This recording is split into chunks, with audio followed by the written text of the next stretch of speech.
senhora Erika Hilton não é uma mulher biológica, não é um impedimento que ela represente os problemas da mulher, mas é exatamente um problema de representatividade. Vai começar o Iron Talks. Neste programa questionamos tudo, sempre na busca pela verdade. Adriles Jorge, poeta, escritor, jornalista e comentarista político, Adriles se tornou uma figura conhecida no debate público brasileiro pela forma intensa e muitas vezes provocadora com que aborda política, cultura e liberdade de expressão.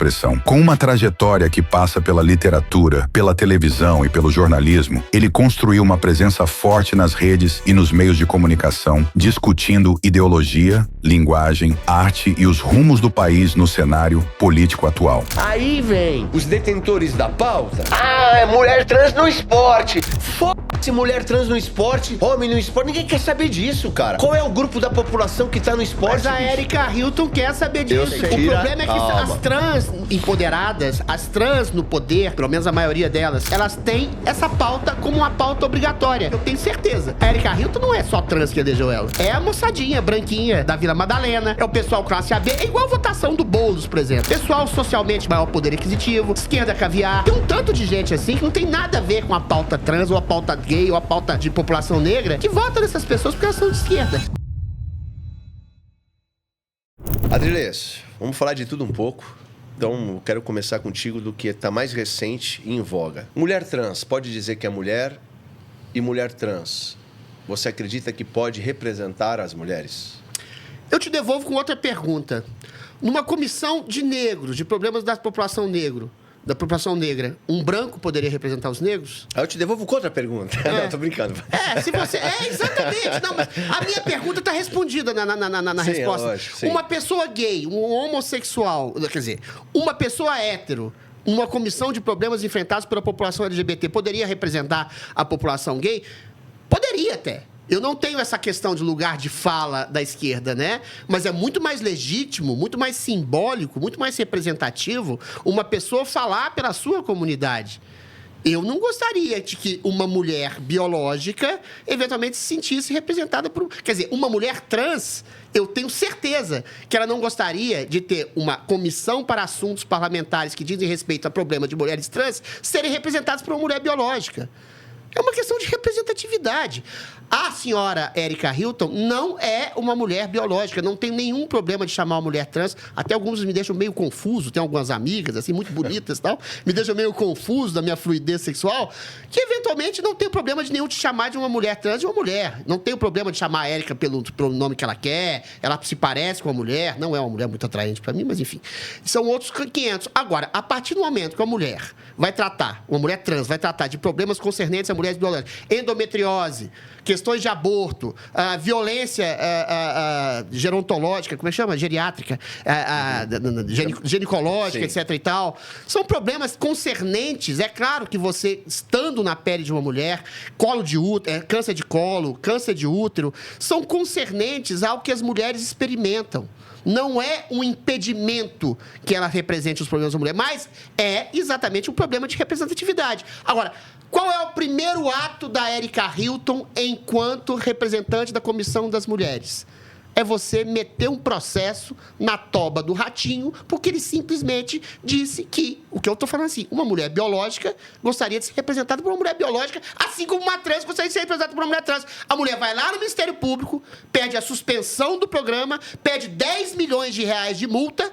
É isso que é a defesa das mulheres dela. Ou seja, uma mulher, Erika Hilton, eu tô protocolando, inclusive, uma nota de repúdio dentro da Câmara dos Vereadores, não por ela ser uma mulher trans que não representa as mulheres, mas porque ela ofende.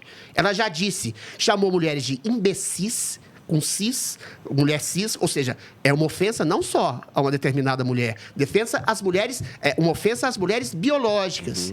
Ela já disse, de maneira reiterada, agressiva, violenta, que não acredita no papel de mãe, porque ela falou que mulheres que gestam são mulheres que gestam, não são mães. Ou seja, ela ofende de maneira sistêmica as mulheres reais. Eu não gosto do trabalho dela por causa disso, entre outras várias coisas. Então, eu não acho que ela não só não representa as mulheres biológicas, pelo fato dela não ser uma mulher biológica, se é uma mulher real, se até uma questão de identidade, isso é outro assunto. Mulher biológica, ela não é. Nesse sentido. E ela, além de tudo, ofende as mulheres biológicas, as mulheres cis, que ela chama assim, E até agora o único ato dela em defesa das mulheres não tem nada a ver com mulheres. Tem a ver com um homem que fala da defesa do lugar de fala e de representação das mulheres biológicas, entendeu? Uma mulher que eventualmente vai no esporte competir com uma mulher trans, ela vai levar a pior. Um homem que, se quiser colocar uma peruca e dizer, eu sou uma mulher, você tem 120 quilos de músculo, coloca uma peruca, entra na porra de um banheiro feminino e vai estuprar uma mulher biológica, esse é exatamente a defesa da ideologia de gênero que a Erika Hilton faz. Então ela defende a pauta dela e defende de maneira equivocada. Porque eu sou amigo de algumas mulheres trans que têm a maior antipatia pela Erika Hilton, exatamente por essa questão dessa dicotomia de ódio entre as mulheres trans e as mulheres, entre aspas, biológicas. Vamos tirar a Erika Hilton da cena. Vamos colocar a representatividade. Mulher trans. Perfeito. Porque penso como você. Se eu colocar a Erika Hilton, por ela ter inúmeras declarações, ações, atitudes que a gente acha, repugnante, aí nosso juízo de valor vai ficar já afetado. Então, vamos tirar a Erika Hilton. Vamos pensar... Eu queria fazer uns contrapontos contigo de coisas que me vieram conforme você falou, só para a gente chegar num lugar comum, para eu entender a tua visão. Por exemplo, você falou assim, será que um branco poderia estar na liderança de uma comissão de movimento negro, por exemplo? Ou um homem numa comissão de mulher, ou uma mulher na comissão de homem? Tudo bem. Aparentemente, eu olhando de fora, acho que no meu primeiro olhar, é dizer não. Pois é. Mas vamos com calma. Por que não? Eu entendo, veja, da questão da representatividade, de identidade, mas aí, de novo, a gente não cai num risco de acabar aceitando justamente a narrativa ou aquelas atitudes que tentam nos separar. Porque, por exemplo, porque um branco lúcido, inteligente, capaz, não pode liderar e cuidar das causas do movimento negro? Porque nós somos humanos. Porque só de eu dizer que ele não pode, eu já estou, de maneira indireta ou direta, provocando um sectarismo. Eu não só entendo, como concordo, como fui complacente à sua afirmação, com uma ressalva. Eu falei, eu não teria problema de ter um branco representando o movimento negro, ou uma mulher representando homens, ou um homem representando mulheres, ou um heterossexual preparado representando gays. A questão é, em havendo uma mulher biológica preparada, politicamente preparada, em havendo essa preocupação com as questões sociais, biológicas, estruturalmente de violência, de feminicídios que acometem as mulheres, é preferencial. Sim. É simples. Mas assim. aí vem cá comigo. É preferencial que uma mulher represente em outras mulheres. Vou te dar um exemplo. Havia aquela questão, você deve saber exatamente o que eu estou falando, do blackface. De negros que não podiam estar no teatro, não podiam estar no cinema, e brancos se vestiam como negros, pintavam a cara de negros. Isso era uma forma de racismo. Se há um negro capaz de interpretar outro negro, isso nos anos 20, tá? Pelo amor de Deus, não estou falando de agora, não. Por que um negro não poderia? É lógico que era racismo. E se há uma mulher capaz de falar e representar, uma mulher preparada, capaz de falar e representar por outras mulheres, por que não pode ser uma mulher biológica? O que eu estou querendo dizer é o seguinte, isso é diferente da questão do lugar de fala. Não, eu te entendo, Eu posso ser complacente e generoso e entender a dor de uma mulher estuprada, ou que faz uma etc e tal, mas não necessariamente eu sou a pessoa mais indicada para representar as mulheres numa comissão de mulheres. Mas vem comigo, calma, mas vem comigo. Tudo bem, lembra, esquece a Erika Hilton. Sim, senhor. Nós temos uma questão social e, enfim, da própria medicina, que é a identificação da pessoa trans. Então, assim, essa questão dela se sentir ou se saber mulher, certo? Ótimo. Não seria uma evolução ou uma sinalização extremamente positiva uma mulher trans tomando conta dessa comissão como uma sinalização social do tipo, olha, pessoal, ela é uma mulher qualificada, ela está preparada e ela representa um grupo de pessoas que é minoritário, mas que se vê como, se sente como, se sabe como mulher E esse grupo não é visto de maneira alguma. E ter ela ali como representante, ela não vai cuidar apenas das mulheres que são já vistas, Sim. né? Mas ela também vai olhar para essas mulheres, ela vai chegar nesse grupo, porque elas, se sabendo mulher, elas são invisíveis como mulheres. Não se A dá uma possibilidade sinalização. de um diálogo, de uma síntese dialética para acabar com essa dicotomia, com essa polarização. Você quer que eu tire a Erika Hilton da equação? Tem que tirar, eu já te expliquei que tem que Mas tirar, o problema porra. é que a Erika Hilton, o problema é o seguinte, por que eu tô querendo dizer? Se não fosse a Erika Hilton, se eventualmente fosse uma mulher transexual que não abraçasse, por exemplo, a causa... Equilibrada. Não é. Eu entendo você. É equilibrada não no sentido assim.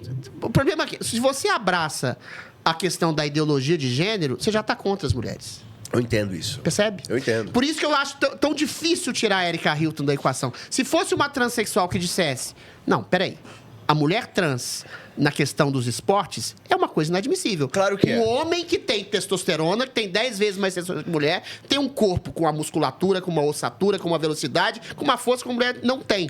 É um homem que, por exemplo, no MMA, arregaçando com a mulher. É um homem numa competição de natação ou de, sei lá, de corrida, correndo mais, sendo mais veloz que a mulher. Seja honesto comigo. Tu acha que as trans, elas estão preocupadas em estarem no esporte?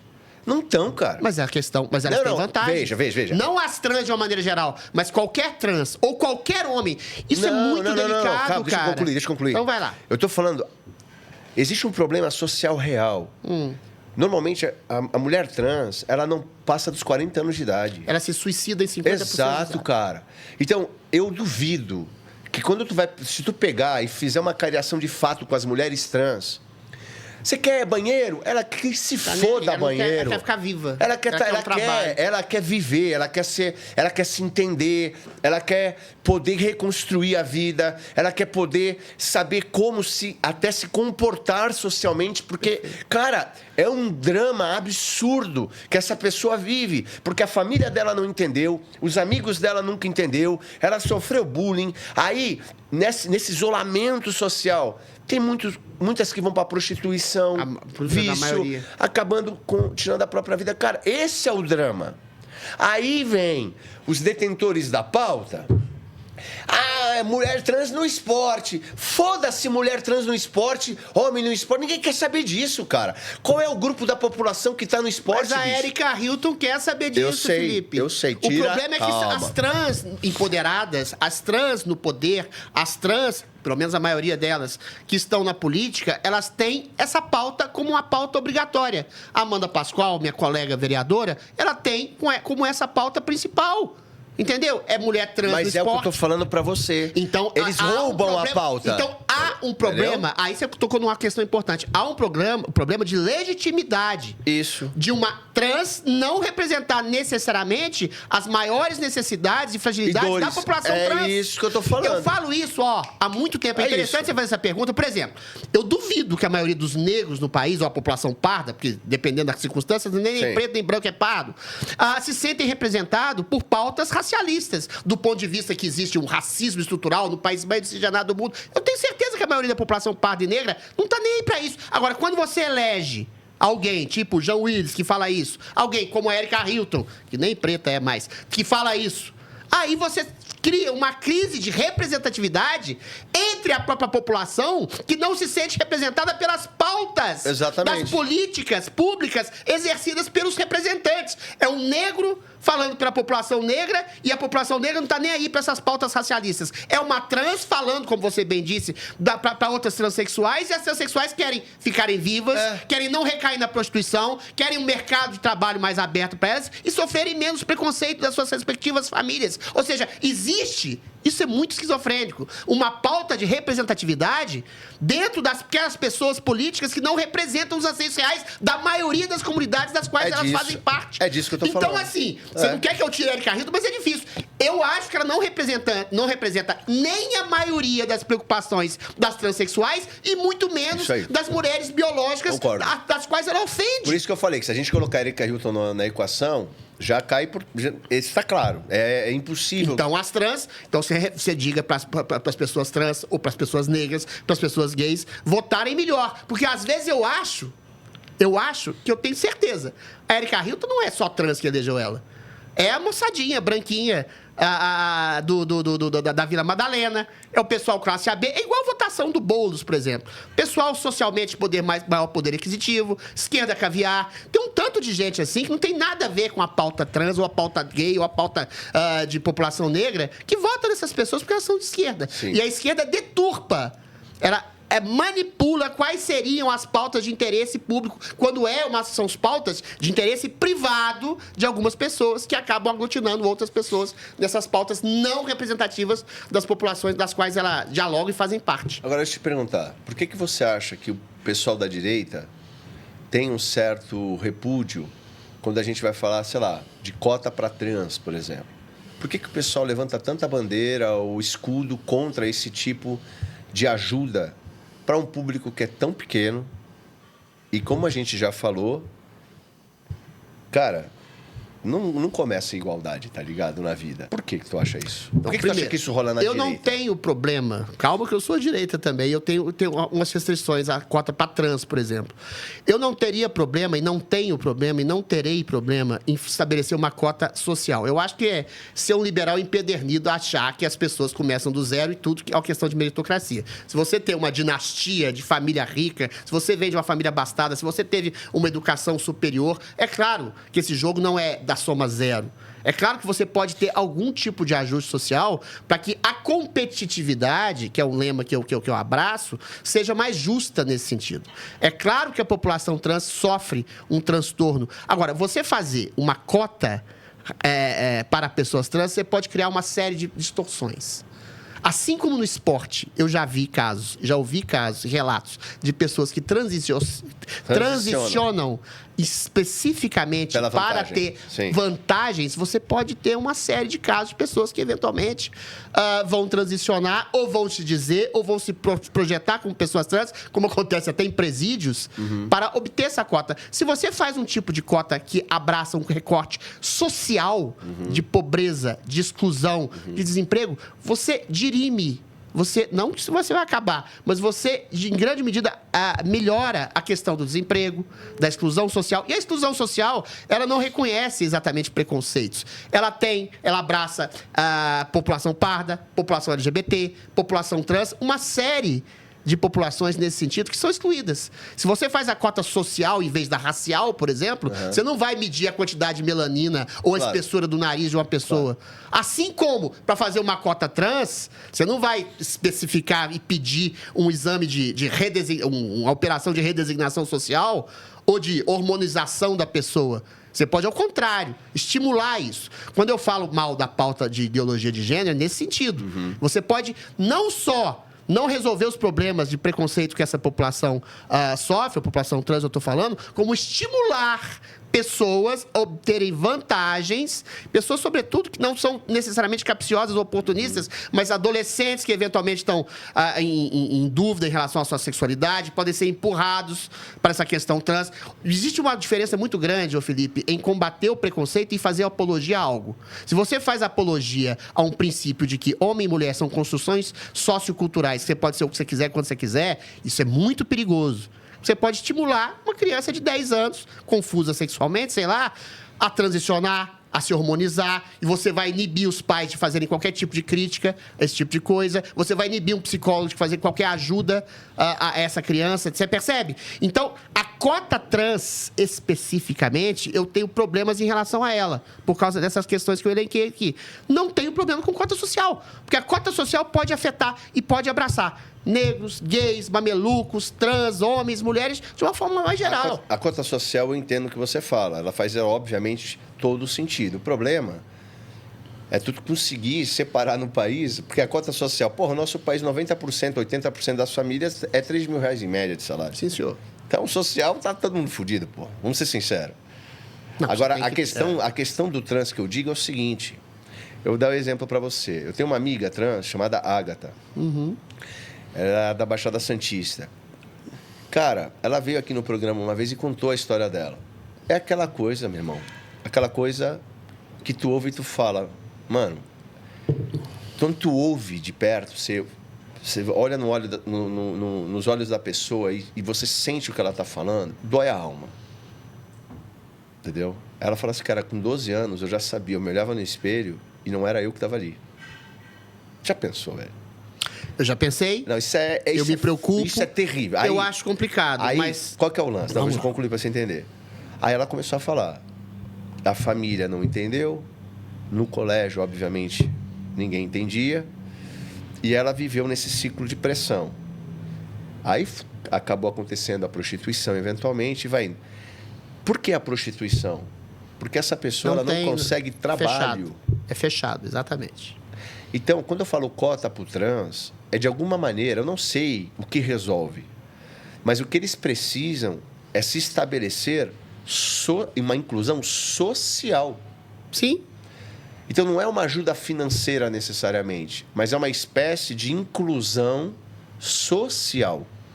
Porque é um público, é um povo que legitimamente, diferentemente de oportunista, que na cadeia lá, como você falou, que legitimamente trans, ele tem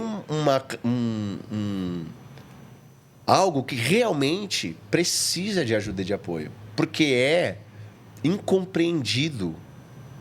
Não tem como, a sociedade não vai entender isso, a não ser que com muito tempo isso seja ensinado.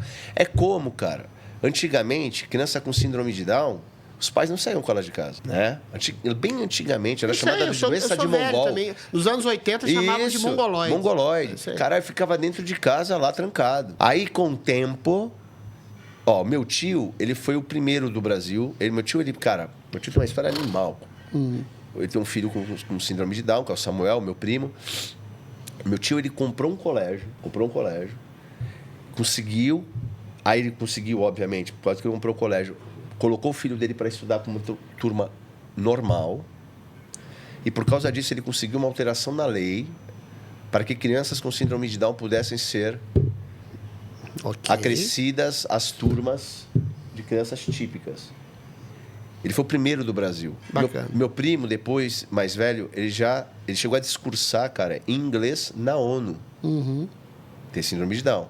Só que até o meu primo, pensa comigo, isso não existia. Mas aí meu tio lutou, ele não foi o Estado que fez, ele lutou e conseguiu incluir o meu primo num sistema que foi inovador e que hoje a gente olha e consegue ter muito mais aceitação, entende? Você não olha com preconceito a pessoa com síndrome de Down como era olhado, era visto. E implicitamente você deu a resposta na sua pergunta. Quando você fala com o tempo, e é claro que eu não vou ser cínico aqui, que eu vou esperar o tempo das transexuais serem aceitas. Por exemplo, acho que você concordaria comigo que não tem que ter cota para gay. Não. Tá?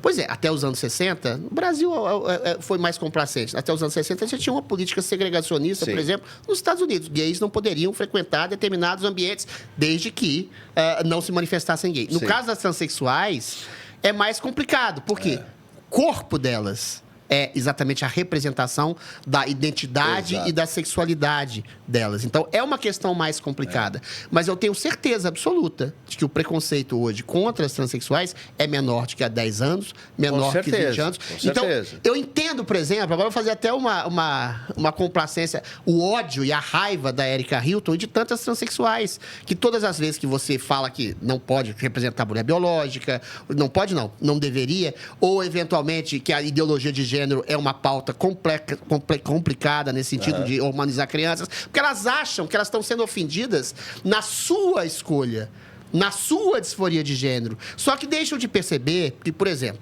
é diferente você combater o preconceito de fazer apologia à desconstrução do gênero e da normatividade sexual de um homem e de uma mulher. Sim. Entendeu? Eu não teria problemas com a cota, volto a dizer, transexual, desde que isso não implicasse numa série de problemas que talvez sejam maiores que a inclusão dessas mulheres transexuais dentro dessa cota. Sim. Então, se uma pessoa está com dificuldade de arrumar um emprego, independente de ser trans, ou negra, ou gay, ou branca, ou mameluca, ela pode ser exatamente conduzida ao mercado de trabalho, isso não impede de que haja da parte do Estado, mas aí é uma questão delicada, um combate e uma campanha de combate ao preconceito contra a população trans. Porra, você tem até ex-detento que tem uma propaganda para inclusão, por que você não pode ter uma propaganda para inclusão no mercado de trabalho da população trans? Não teria problema. Isso falta, não falta? Sinto falta muito. Aí eu concordo com você. É um preconceito da direita. Porque você não pode colocar no mesmo balaio uma pessoa que realmente teve disforia de gênero, que passou por todos os testes psicológicos, psicanalísticos, psiquiátricos, médicos, etc. E se coloca. Agora, tem que perceber outra coisa também, Felipe. A população trans é 0,001%. É muito pequena. É muito pequena. Não estou dizendo que eles não devam ser protegidos por isso. Não, é por isso que eu te falei que não abala economicamente não vai abalar, não vai abalar. Talvez assim. Agora, o problema é você estabelecer uma cota que vai não necessariamente melhorar a vida da população trans, mas vai fazer toda a sorte de oportunista, como é o caso do esporte. Eu entendo você, mas sabe por que existe Então, mas esquizofrênico. Mas é isso que eu ia te falar. Tu sabe por que existe a causa do esporte? Mas faz a cota social, não, eu vou te explicar. A causa do esporte, a causa do banheiro, criança fazer transicionamento. Tu sabe por que é isso que é ventilado? Porque ninguém resolve o verdadeiro problema. Nem eles querem resolver, e nem a direita resolve. Mas a lacração... Aí fica aqui. Porque aqui se perpetua esse papo, entendeu? Esquece direita e esquerda. A lacração gera voto. Então é isso. Eu perco voto quando eu trago esse tipo de discussão de maneira mais complexa, como você está discutindo. Mas eu prefiro perder voto de querer lacrar em cima da miséria alheia. É lógico. Mas você fica aqui, ó. Quando a esquerda diz que todo branco, macho adulto branco, é fascista, ou que, eventualmente, toda pessoa que não quer dialogar com ideologia de gênero é um canalha, tá sendo ela mesma uma canalha, é o mesmo cara de um cara de direita que, eventualmente, que fala que toda a população transexual não deveria existir, porque isso é tudo coisa que se criou na cabeça. Claro, você pergunta para qualquer psiquiatra, 0,001% vai ter disforia de gênero. Tudo bem, tem que acompanhar a psicológica, a psicanalítica, socialmente essas pessoas, porque essas pessoas sempre vão existir. O que você não pode é estimular. O problema é, a política pública não pode estimular uma criança a querer ser uma pessoa trans. Perfeito. E eu já ouvi falando de pessoas trans, qual que é o problema? O problema, aí que está o problema. Você vai mutilar, você vai mutilar uma criança, você vai hormonizar uma criança, você vai confundir a cabeça de uma criança em se colocar. Eu lembro que eu tive um debate, Felipe, para a gente arrematar esse assunto, na Jovem Pan, de uma amiga minha, não vou dizer o nome, que todo mundo conhece, inclusive, que ela dizia, e essa questão, meu filho já teve isso, essa questão de dúvida em relação ao próprio gênero. Meu filho dela tinha uns 6 ou 7 anos na época. Eu falei, seu filho estuda onde? Ela falou, Escola Paulo Freire. O seu filho tem essa questão inata ou essa questão foi colocada na cabeça dele? Pois é. Aí ela gaguejou. É claro que algum professor falou, você tem que ter, não pode ter preconceito. E essa questão de homem e mulher é muito mais uma questão socionormativa do que uma questão biológica. Aí ferrou, cara. Então, assim, a política pública deve ser feita de uma maneira extremamente madura para conseguir separar o joio do trigo. Esporte não dá. Não dá, não tem condição. Pessoa trans não tem condição. E assim, alguém que for me contestar, então me fala qual a quantidade de homens trans, mulheres que transicionam para homem, que estão em esporte masculino. 0. 0, lógico. Mas isso aí é óbvio, Adriles. 0. Pois é vantagem, porra. Adriles, mas é o que a gente está conversando. Se tu perguntar... A cota é a mesma coisa. Tudo bem, eu entendo a sua preocupação, a preocupação da sua amiga em querer um mercado de trabalho. A maioria das trans recai na prostituição. A maioria das trans tem, além da disforia de gênero, algum outro problema psicológico. Se eu falar isso, eu posso ser cancelado, mas é verdade, entendeu? A disforia de gênero é um problema psicológico. Se eu falar isso, eu sou processado. Agora, é um problema psicológico, olha só que complexo, que foi tratado exatamente pela questão estética. Sim. Se você quiser parecer uma mulher, você consegue. Exatamente. Se eu quiser parecer uma mulher, eu consigo. Tudo bem, beleza. Sim. Ninguém vai querer me curar se eu tiver uma disforia de gênero. Mas você, daí, a fazer de uma questão de um problema psicológico, a apologia, a transicionamento, mas é o que eu tô te muito falando. delicado. Se tu chegar para 99% de qualquer família desse país e fizer essas perguntas, cara. Trans no esporte, você acha justo? Eles vão dizer não. Você acha que tem que transicionar criança? Eles vão dizer não. Mas se você perguntar para 99% das políticas transexuais, eles vão falar que sim. Porque elas amam trazer isso em pauta. Então, quem atrapalha a porra do problema da população trans são as próprias políticas, como a Erika Hilton. São os dois. Aí que tá, são os dois. Políticas como a Erika Hilton e a direita que não resolve o problema. Concordo com porque você. um fica retroalimentando o outro, entendeu? Eu já Lance? disse que a questão é combate ao preconceito e cota social. Aí resolve, entendeu? Agora, combate ao preconceito, eu não vou dizer nome de pessoas aqui. Falei, Adriles, se eu falar isso, já veio gente aqui no seu programa que falou isso pra mim na surdina. Se eu falar o que você fala nesses programas ou nas suas redes sociais, eu perco o voto. Aí desculpa, velho. Sabe por quê? Isso é muito triste. E gente Porra, bacana, velho. até boa. Bom político. O cara fala isso e ele fala... O que acontece? Ele quer dar uma solução, mas ele tem que dar a solução de maneira tímida, porque ele se alimenta, na verdade, de um voto preconceituoso. Aí é foda. E aí, se ele não consegue distinguir, e nem é culpa da população preconceituosa, porque se a população, eventualmente, não consegue perceber o que você está dizendo, que a população realmente transexual enfrenta problemas de inclusão social, desde a sua família, mas que existem transexuais oportunistas que querem, eventualmente, lacrar em cima. E existem pessoas direitistas que se alimentam do preconceito, exatamente da raiva, ainda que façam um discurso politicamente moderado. Mas, assim, mulher trans, não existe trans. Já ouvi cristão. Falei, não. Cristão, vou te falar uma coisa dos bastidores da direita, tá? Por exemplo, tem muitas transexuais que agora resolvem virar políticas conservadoras. Sim. Eu vou te falar uma coisa, eu tenho pena delas. Não por mim, mas por muita gente da direita falar, Adriles, eu não voto em pessoa trans. Eu, como cristão, não acredito numa pessoa trans, porque pessoa trans é um pecado em si. Caralho. E aí, essas meninas são exatamente usadas como massa de manobra eleitoral. Eu não tenho nada, eu como cristão, acho que a gente tem que ter nada contra a opção da identidade, Meu irmão, da construção o cristão que fala isso, ele não vou conhece nem entrar nada. teológico. Não conhece Mas nada. isso não é cristão, é político. Lógico, entendi. É político. Eu falando isso, cara, eu posso perder voto. Entendi. E eu tô cagando. Porra, Porque se eu Adriles. tiver que não poder dizer aquilo que eu penso... Lógico, pô. eu Aí não também é você, pô. Eu vou dirigir Uber, eu vou ser pedreiro, mas eu não posso dizer, não vou fomentar um preconceito, ainda de maneira escamoteada, para ganhar voto. E assim, não estou dizendo que é uma outra pessoa, é a maioria das pessoas de direita. Que isso, aí é foda. É foda. Na moral, aí é triste, é dose. Eles não querem o problema complexo, eles querem lacrar, se puderem ajudar uma ou outra pessoa, mas a população trans vai ficar relegada. E aí elas são usadas como barra de instrumentalização manipuladora por parte da direita e usadas, instrumentalizadas pelas próprias transexuais progressistas. Exatamente. Que não percebem os reais problemas. Exatamente. Esse é o problema da polarização escrota do país. Matamos o ponto. Fechado. Adriles, vamos continuar o papo aqui, que tá bom pra caramba. Me fala uma coisa. Tu acredita mesmo, sinceramente, que algum ministro do STF cai? Pela primeira vez eu tenho um laivo de esperança, Felipe. Jura? Eu fui cético durante os últimos 7 anos, cara. Mas a questão que se coloca agora, e eu nem acho que é uma questão torta da Globo. A Globo entrou nessa história. A Globo ajudou a edificar, estou falando da Globo porque eu fiz parte de lá, a edificar a ditadura do judiciário por uma questão exatamente que eu estou discutindo agora, de polarização política, de sectarismo, de ideopatia de repórteres, de editores, de diretores de jornalismo que lá estiveram e tomaram conta da Globo. Eles queriam destruir o bolsonarismo. Conseguiram destruir o Bolsonaro. Não necessariamente o bolsonarismo, ou muito menos a direita que eclodiu através, que é até maior do que se chama do fenômeno bolsonarista, né? Mas a Globo percebeu, exatamente, talvez por um prurido, não sei se é capcioso, eles não têm interesse capcioso nisso, um prurido jornalístico. Peraí, calma. Um político, um ministro supremo recebendo 130 milhões de reais através da sua esposa, para fazer lobby de um banqueiro reconhecidamente corrupto, reconhecidamente criminoso. E aí você vai normalizar isso em nome da disputa ideológica? Não tem jeito.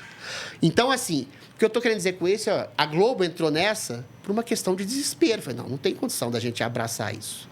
Talvez seja o último prurido ético da Rede Globo. Não é. E aí, eu acho assim, e quando você, eventualmente, entra nessa seara de corrupção, você percebe que uma criança de 8 anos... Falei, gente, peraí, um juiz que ganha dinheiro de um acusado e julgado corrupto, Qualquer pessoa percebe que isso é absurdo. Não tem jeito da Globo passar pano, não tem jeito da grande mídia passar pano. Então, aí eu respondo a sua pergunta. Eu acho que pela primeira vez, exatamente, pela podridão, do chiqueiro, da impunidade que foi gerada pela Globo, foi gerada pela grande mídia, que se sentem esses ministros, aí o cara acha que pode fazer qualquer coisa, que ele vai ter uma proteção eterna. O outro lá recebeu dinheiro para fazer seu resort, que tem até um cassino. O outro que trancou as investigações, que queriam fazer a investigação com o perito particular dele. Estou falando de Dias Toffoli. Sim. O outro ganhou 130 milhões. O banqueiro que dá uísque, que dá puta, que dá dinheiro para todos aqueles que deveriam julgar, chefe da polícia, presidente do Congresso. É demais. É demais. É escancarado. Como eu te falei, uma criança de 8 anos sabe o que está acontecendo. Então, o sistema... Claro que o sistema não vai se reorganizar, se vai se purificar numa utopia de redemocratização do país. Mas o sistema vai fazer uma coisa, isso que eu acho. Tem um personagem Tancredi, de um livro chamado de Gato Pardo, que fala assim, é preciso que algumas coisas mudem para continuar tudo como está. É o que o sistema vai fazer, eu acho, com o Alexandre de Moraes e, eventualmente, com o Dias Toffoli ou mais um ministro. Eu acho que... Porque ficou insustentável. Se essas pessoas permanecem nos seus cargos, se essas pessoas sem um processo de impeachment ou sem até um pedido de prisão, aí o Brasil vira uma Venezuela, meu amigo. Aí acabou. Mas aí, o que acontece? A ditadura brasileira do STF, que eu percebo que ela existe há anos, ela se traveste de defesa da democracia. Não cola mais. Cara, ministro que recebe dinheiro de banqueiro corrupto que deveria julgá-lo, não tem condição de permanecer no cargo. Então, nesse sentido, eu tenho um certo otimismo maior. Nesse momento, pela primeira vez. Vou falar uma coisa que pode parecer absurda, mas vê se faz algum sentido, você que é um analista político aí. Lembra que eu sou vereador também. Não, mas ótimo. E aí, óbvio, um vereador, porra. Todo respeito e honra. Vem cá. Eu não creio que a Globo esteja agora, por uma impossibilidade dela, expondo Alexandre de Moraes.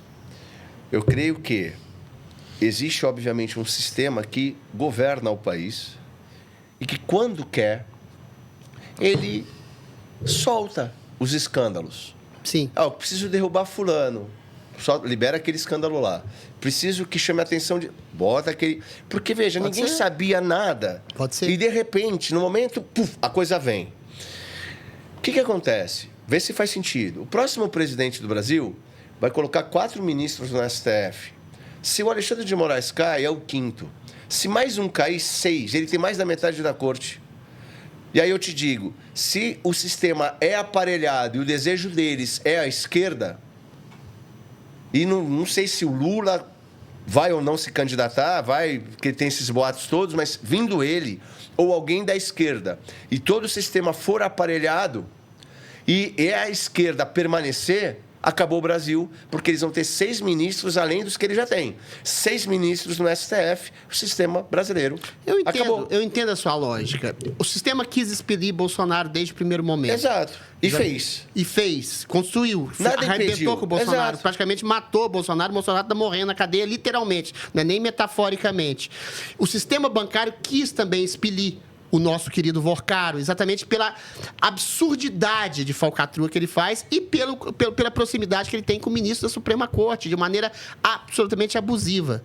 Então, para o sistema, mais uma vez, continuar existindo, continuar sobrevivendo, ele precisa expelir algumas maçãs podres. Agora, cabe... A gente tem que perceber o pragmatismo do que se chama sistema, né?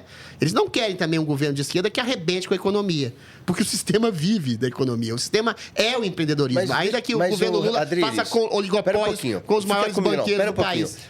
A economia está fudida para quem? Está fudida para os pobres, classe C, D e E. Só. Exatamente. O Itaú todo ano bate recorde, porra, de lucro. Bradesco. Exatamente. É nós que tá fudido, cara. Esses caras não perdem nunca, cara. A política lulopetista, ela sempre foi uma política de extrema-direita, liberal, para a classe banqueira do país. Então, no sistema político, o sistema, porque eu penso assim, ele é econômico e político. Né? É econômico e político. Tá. Para quem domina a economia desse país, o Lula precisou voltar. Porque o Bolsonaro ia continuar, apesar de tudo que fizeram. Uhum. Olha só, tiraram o Lula da cadeia. Por manobra, tiraram o Lula da cadeia. O sistema, bom, enfim, ajudou a trazer o Lula vem.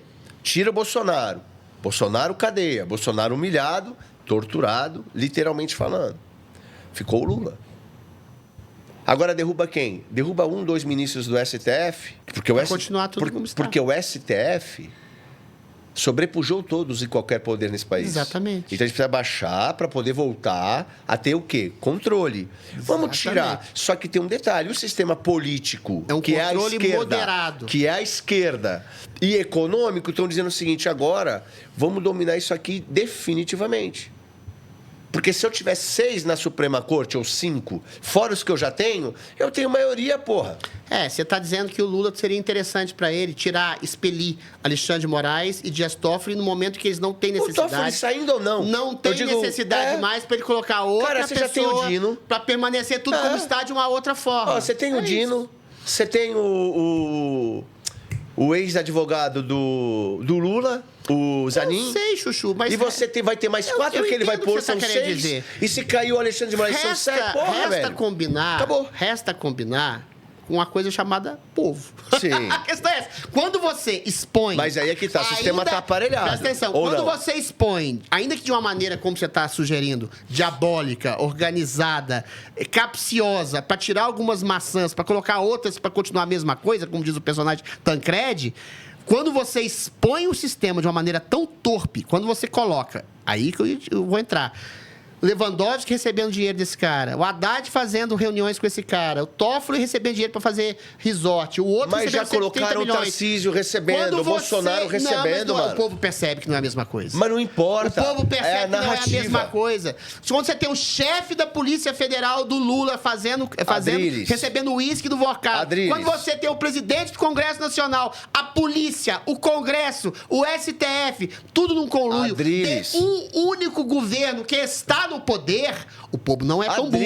Não. O povo compara o Flávio Bolsonaro, a rachadinha do Flávio Bolsonaro, com o roubo, o maior roubo da história do Lula. Exatamente pela publicidade. Então... Mas aí que eu te falo. A Rede Globo, a grande mídia nacional, não comporta mais essa visão de relativização. Eu não tô passando pano pra Globo, não.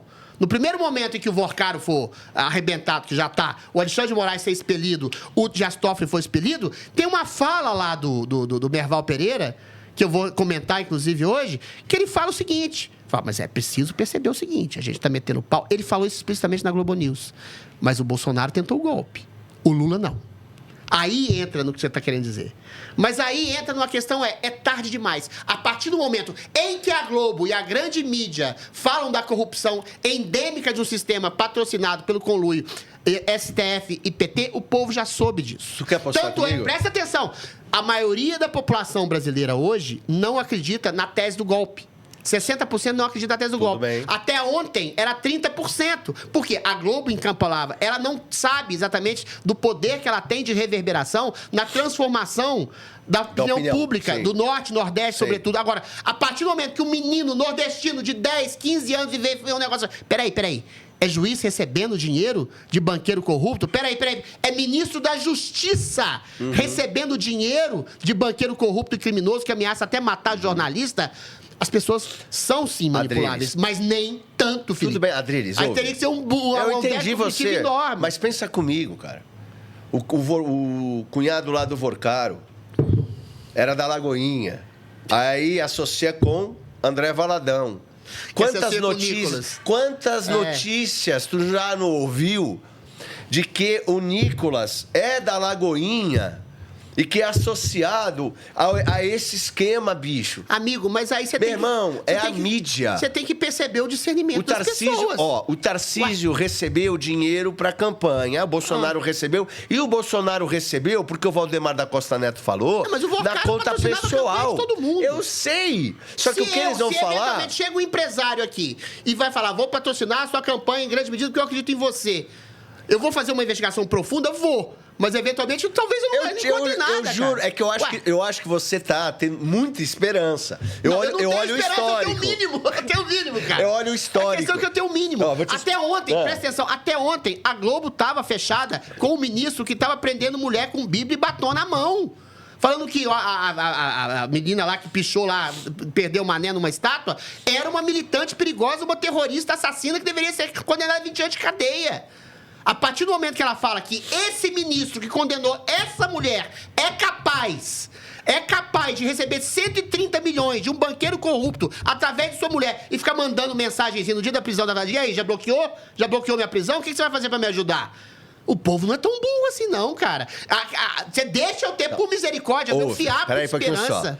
Entendeu? É isso que tá causando a comoção nacional hoje. Mas você tá confundindo uma coisa aqui, calma. É diferente do Nicolas pegar um jatinho emprestado no Vorcar em 1912. Você está confundindo uma coisa aqui. Você está confundindo. Calma. O escândalo do Banco Master é para fuder com o Moraes. E mais ninguém. É que você disse que isso vai foder com o Lula na campanha. Não vai. Fode porque é o governo dele que está hoje no poder. Fode porque é o ministro da Justiça dele. É o chefe da polícia dele. São os ministros, presta atenção. São os ministros, o Alexandre de Moraes e o Dias Toffoli. O Dias Toffoli foi advogado do Zé Dirceu, foi advogado do PT. O Alexandre de Moraes é o homem que comandou a Justiça Eleitoral que censurou Bolsonaro. Que não podia dizer que Lula era ladrão, não podia dizer que Lula era a favor do aborto, não tinha amigo ditador. Ou seja, o consórcio do PT e do STF é muito claro para a opinião pública. Quem gosta do Alexandre de Moraes, gosta do Lula e vice-versa. Você ia na rua, eu fiz campanha na rua, falei, Alexandre de Moraes é o Lula. Os petistas amavam o Lula. E isso é indissociável na cabeça das pessoas. Então, a campanha contra Alexandre de Moraes inarredavelmente toca na personagem do Lula. Eu acho que não. É um cara que prefere perseguir adversários políticos, e esse é o discurso do Lula, do que eventualmente fazer algum bem pro país. Irmão, Lula... É o cara que beneficiou um homem que comandou a justiça eleitoral, que tirou ele da cadeia. O Alexandre de Moraes tirou o Lula da cadeia para ser presidente da República, fazendo campanha para ele. É o mesmo que recebe 130 milhões de reais de um banqueiro corrupto. E o Lula vai dizer que foi ele que mostrou tudo, que olha como ele é honesto. Tu tá ligado, porra. É Satanás, né, mas é puta isso que aí, pariu, porra. Mas não é assim. Não, mas a gente tem... Ser jornalista, ser apresentador. É claro, é a gente que tem que fazer que as pessoas acordem. Eu tô falando que o povo vai ouvir isso. Não, mas aí também precisa ser muito burro também. Tu acha mesmo? Tu acha... Vem cá, deixa eu te fazer uma pergunta sincera. Puta que pariu. Não vamos duvidar das urnas, que isso pode dar cadeia, acreditando nas urnas. Não, mas isso já está reverberando. Mas tudo bem. A popularidade do Lula está derretendo. Acreditando nas urnas. A campanha do Flávio está aumentando. Isso aí, são números já. Vou falar sobre a campanha do Flávio contigo já. Ok. Acreditando nas urnas, pensando que ela tá certinha lá, tá ligado? Você acha que para ganhar a eleição o cara não tem que ter pelo menos uns 65% dos votos? Você o quê? Para ganhar a eleição com maioria... Você acha que teve fraude nas urnas? Não, eu não tô falando nada. Eu tô falando que para a próxima eleição... Você quer me botar na cadeia junto com você, né? Que pro cara, na próxima eleição, pro cara ganhar... Não, eu vou te... Chega só um pouquinho pra cadeira, só um pouquinho. Eu vou ser bastante sincero com você, Felipe. Eu não sei... Não tem que ter 65%. Eu não sei se houve... Nem se eu disser...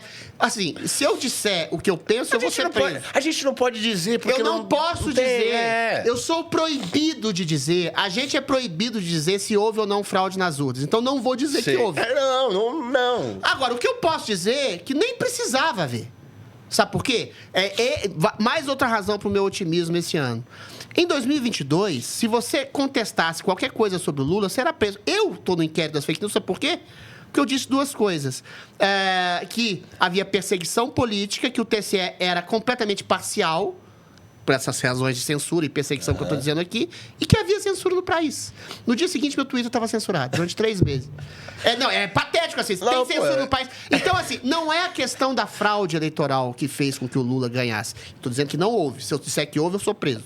Aí, é a questão muito maior da manipulação eleitoral feita pelo juiz. Uma criança de 8 anos também entende isso. Se o juiz é ladrão, um time vai ganhar. É lógico.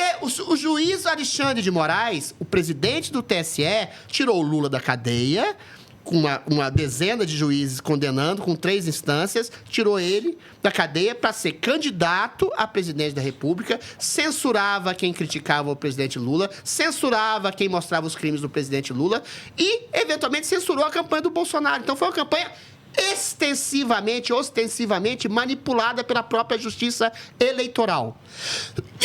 Esse ano, talvez haja uma dificuldade maior pela exposição ia falar crime não, mas dos abusos do senhor Alexandre de Moraes, que recebe dinheiro de banqueiro corrupto. E esse juiz que recebe dinheiro de banqueiro corrupto foi o responsável direto pela eleição do Luiz Inácio Lula da Silva através do TSE, que tinha lado, que foi parcial, que foi exatamente benéfico para Lula. Então, nesse sentido de haver uma exposição imensa do Brasil perante o mundo e haver também a presidência, isso eu acho que também vai ser interessante. Quem vai presidir o TSE, se eu não me engano, vai ser o próprio André Mendonça na eleição.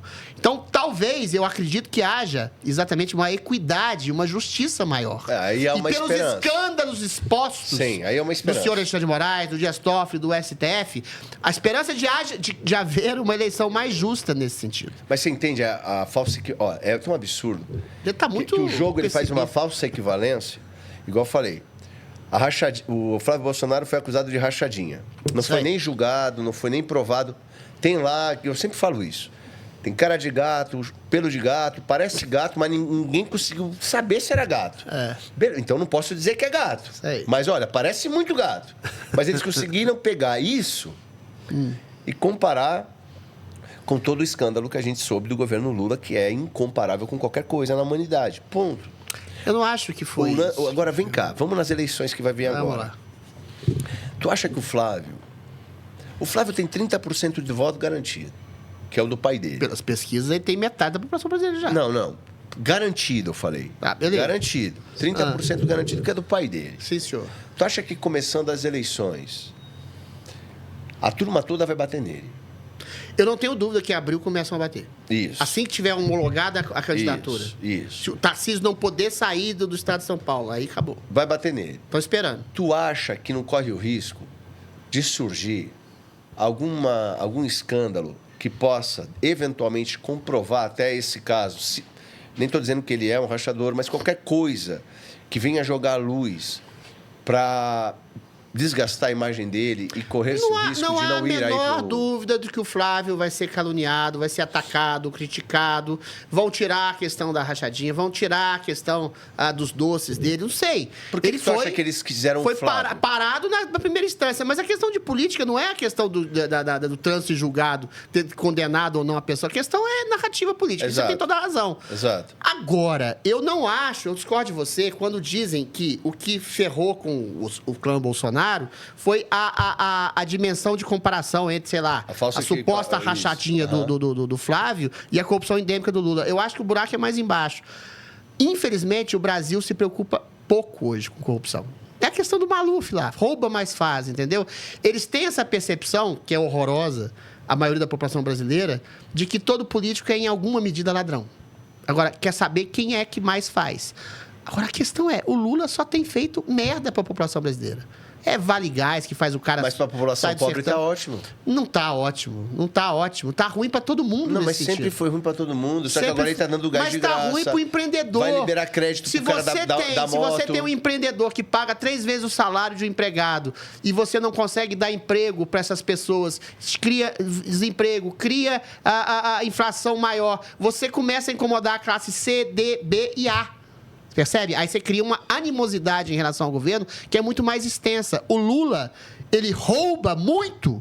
E tudo bem, você falou que eles comparam rachadinha com petrolão, com mensalão, com crise do INSS. Claro. Agora, é uma coisa desumana. Você perceber essa narrativa, já que a gente está falando de narrativa contra narrativa, a narrativa de um grupo de ladrões do INSS que roubaram aposentados, que ganham R$ 1.500 cada um, que eventualmente são roubados para fazer campanha política. Só que o pessoal do MBL, por exemplo, o pessoal do MBL, que se diz à direita, ataca, por exemplo, e tudo bem, é outro partido, vai concorrer contra, mas eles fazem questão de atacar, fazendo essa falsa equiparação.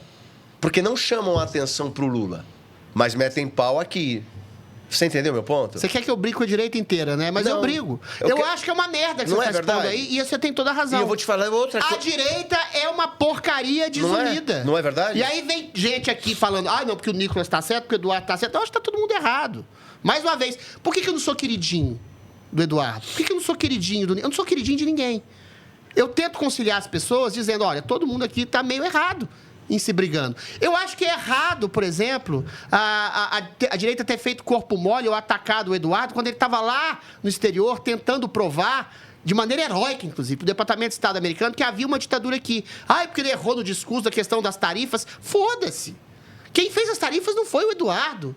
Foi o Donald Trump, entendeu? Ele estava querendo libertar o pai, estava querendo libertar pessoas presas políticas, fazendo coisa que nenhum governador e prefeito de bosta, de direita, teve coragem de fazer. O Caiado não teve, o Zema não teve, o Leva Leite lá do Rio Grande do Sul não teve coragem de dizer, existe uma ditadura do STF. Eu falo isso há 7 anos. Agora surgiu tanto de candidato influenciador, agora está falando que estava silenciado durante esses 7 anos. Entendeu? O Eduardo fez isso. Entendeu? Agora, fica com birra, com ciúme do Nicolas, porque ele não faz campanha ostensiva para o Flávio. O Nicolas é hoje a maior liderança política do país, depois do Bolsonaro. Tem méritos extraordinários. Entendeu? Agora, esse ciúme... poderia fazer uma campanha mais decisiva pro Flávio. Ele nunca se negou a fazer. Exatamente o que eu ia falar. E ele vai fazer, ele pode fazer, ele vai fazer. Quando ele deixou de fazer alguma vez? De ego. Quando ele deixou de fazer alguma vez? Nunca deixou de fazer. Então não precisava criticar dizendo que estava com amnésia. Bastava esperar. Exatamente. Aí eu te pergunto... Espera, chama o cara pra fazer. Mas aí não é... Aí já tem o MBL, só pra completar. E o MBL... Aqui, vou perder voto de novo, puta que pariu. O MBL, ele tem pautas extraordinárias. O Renan, a questão da intervenção, a questão de uma política mais liberal, mais incisiva em relação ao narcotráfico, eu aplaudo pra caralho. Agora o cara chega em 22 e diz que Lula é igual ao Bolsonaro. Pois é. Porra, cara. Aí me ferra. Ou seja, em nome de um projeto megalomaníaco do poder, pessoas competentes. O MBL tem gente competente. O Eduardo é um herói. O Nicolas é um gênio, é um cara brilhante, é a juventude, estabelecendo exatamente uma juventude que antes era progressista, está se transformando conservadora, em grande medida por causa do Nicolas. É se unir. Existe o inimigo comum, existe o STF, quer dizer, pessoas dentro do STF que arrebentaram com o país, fizeram uma ditadura canalha, escrota. Existe o Lula que está no seu 5º, 6º mandato, arrebentando com o país por causa de uma narrativa e por causa de uma direita dividida, esfacelada, que não se une. Eu quero unir as pessoas. Mas isso e aí, sabe o que as pessoas me falam? Toda vez que você propõe uma conciliação, você perde o apoio de todo mundo. Lógico. Por quê? Porque você está tentando expor o quê? A ganância, a sana do poder pelo poder. Eles estão preocupados com o país. Vaidade. Não, eu acho que tanto o Eduardo, quanto o Nicolas, quanto o MBL tem preocupações reais com o país. Não, eu vou fazer a diferença. Mas se você coloca, eu não estou falando nome, quando você coloca a sua vaidade acima, esse é que é o problema. Quando você coloca a sua vaidade acima dos interesses do país, você está fudendo o país, por mais bem intencionado que você seja. O Renan e o MBL, o Mamãe Falei, sei lá, o Caralho A4, tem pautas ótimas, tem projetos ótimos? Tem. Aplaudo. Mas a partir do momento que eles não apoiaram Bolsonaro e falaram Bolsonaro é igual a Lula, Lula é igual a Bolsonaro, eles ajudaram a jogar o país nessa merda, dessa ditadura que a gente está tendo. Isso eu não perdoo. Aí vem uma Sou amigo dos caras, sou amigo da Amanda, mas eu não perdoo o MBL ter traído o país em nome de um projeto exclusivo de poder deles. Tá bom, agora volta aqui comigo. Eu olho pro Lula e qual o grande erro da esquerda ou do Lula? Nunca preparou um sucessor. Nunca. Que bom pra nós. É o Lula, sim. Mas não é o erro que a gente fala? Que bom pra nós. Por quê? É o poder. O Lula entrou lá, é o poder, a vaidade. Populismo narcisista dele. O que eu enxergo do MBL, como partido e ali grupo no caso, agora a omissão, poder. Por quê? Porque eles não olharam pro país. Eles olharam para o projeto que eles têm de poder. Sim, senhor. Agora vai a minha pergunta para você. A família Bolsonaro não comete o mesmo erro? A família Bolsonaro ela foi muito atacada, muito perseguida, muito massacrada, muito vilipendiada. E isso não só de maneira metafórica, como a figura do seu próprio pai. O Bolsonaro foi um ótimo presidente do ponto de vista econômico, de gestão, muito em causa por causa do Paulo Guedes. Bolsonaro tem uma questão humilde, eu não entendo economia, não entendo porra nenhuma, e a gente conseguiu fechar as contas no azul em plena pandemia. Do ponto de vista de ressurreição de pautas da direita, de aborto, de crítica ao aborto, questão de ideologia de gênero, questão de combate incisivo à violência e à criminalidade, foi perfeito. Do ponto de vista estratégico, deixou a desejar. Só que, em se deixando de desejar, ele se deixou prender. Eu falei pro Bolsonaro, cara, sai do país e denuncia a ditadura lá fora aqui, igual o seu filho tá fazendo. Ele falou, eu tenho 70 anos, vou ficar aqui. Você vai se ferrar. Aconteceu exatamente isso. Então, o Bolsonaro, o erro estratégico dele... É por isso que eu tenho um afeto pelo Bolsonaro, tá? Posso ter minhas críticas com ele enquanto pessoa.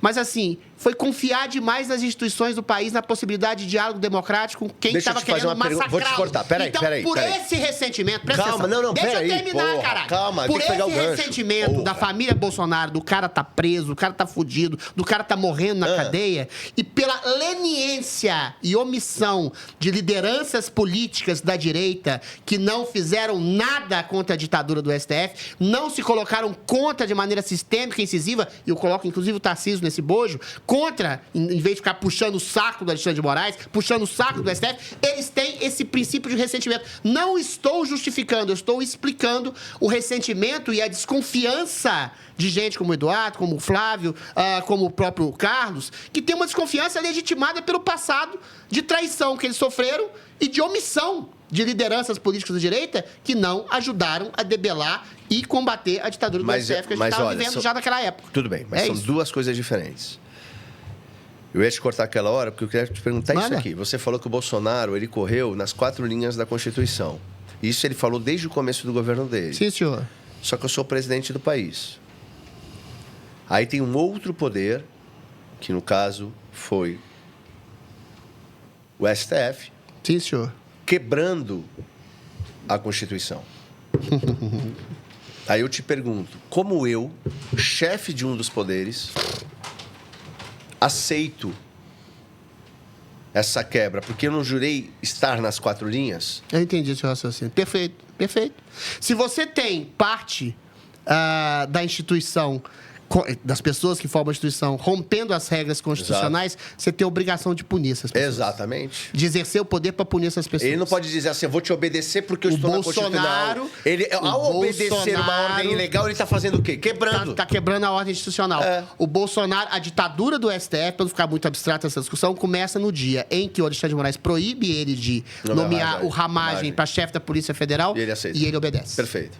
Ali ele obedeceu uma ordem legal. Perfeito. Ali ele poderia ter colocado guarda armada. Falar, o chefe da Polícia Federal é prerrogativa do presidente e eu não vou obedecer. Quem está cometendo uma injustiça é esse. Exato. O erro do Bolsonaro foi ser, entre aspas, democrático demais em relação ao ordenamento institucional. Se tem uma pessoa que está rompendo, concordo completamente com o seu raciocínio, com o ordenamento institucional, você tem que punir essa pessoa. O Bolsonaro, quando disse Alexandre de Moraes deixa de ser canalha, não era uma ofensa simples, era uma ofensa a um homem, quer dizer, uma objetividade em relação a um homem que estava sendo deliberadamente um canalha contra as instituições. Perfeito. Ele devia ter mandado prender o Bolsonaro, exercido sua vontade de presidente da República. Por isso que eu falo, do ponto de vista estratégico, Bolsonaro deixou a desejar.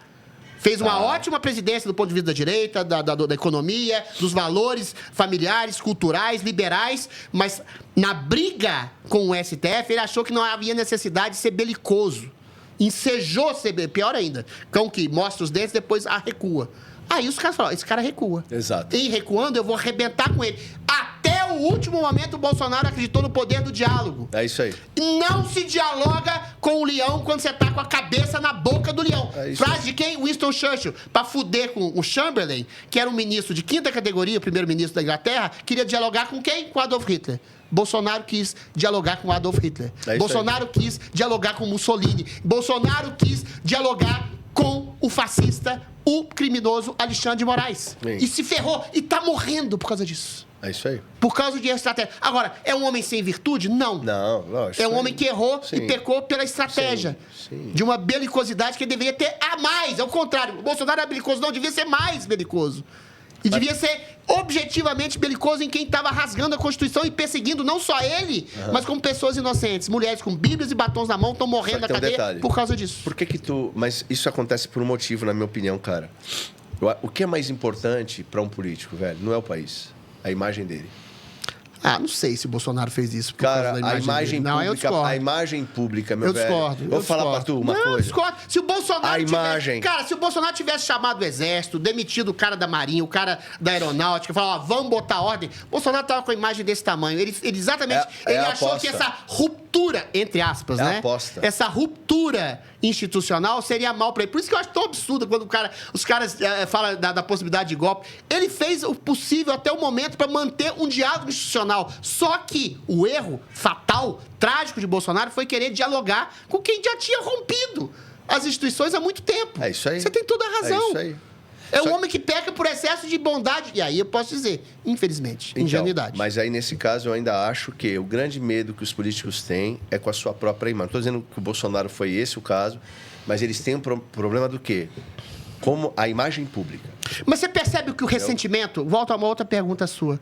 O ressentimento do Eduardo, do Carlos... O Flávio é mais moderado. Com essas pessoas da direita, inclusive o Nicolas, é exatamente por essa desconfiança. Imagem pública... Adriles, medo desconfiança... e omissão. Adriles. Romeu Zema agora está até falando. Caiado. Eu estou falando do pessoal do Centrão, né? Todas essas pessoas foram eleitas pelo Bolsonaro. Todas essas pessoas abandonaram o Bolsonaro. Todas essas pessoas, quando confrontadas com a ditadura do STF, se calaram. Inclusive o Tarcísio. O Tarcísio falou que o Gilmar Mendes era um exemplo e bastião da democracia. Porra, cara. Nem ficar em silêncio fica. O cara puxa o saco.